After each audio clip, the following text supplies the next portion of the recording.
در قرقیزستان یک فعال سیاسی با برگزار کردن تظاهرات یکنفری در نزد سفارت جمهوری بلاروس در بیشکک از مقامات کشورش خواست مناسبات با مینسک را قطع کنند.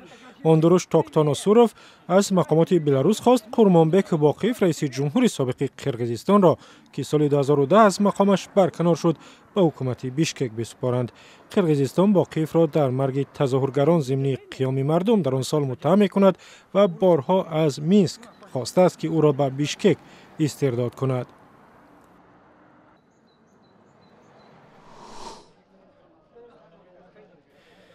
در افغانستان بیشتر از 100 زندانی را از محبس پولی چرخی در نزدیکی شهر کابل آزاد کردند. به گفته مقامات زندانیان را که جنایت‌های گوناگون صادر کرده بودند بر اساس قانون عفو که رئیس جمهور اشرف غنی امضا کرد رها نمودند.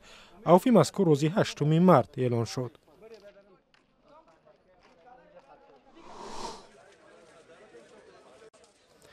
در پاکستان حقوقدانان و وکیلان دفاع به نشان اعتراض از قتل یک همکارانشان در دادگاه‌های شهر پشاور کارشکنی یک روزه اعلان کردند.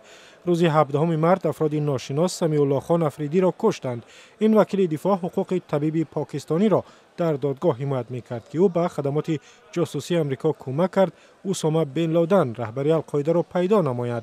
در گذشته تندروان اسلامی در پاکستان به سمیع الله خان افریدی تهدید کرده بودند.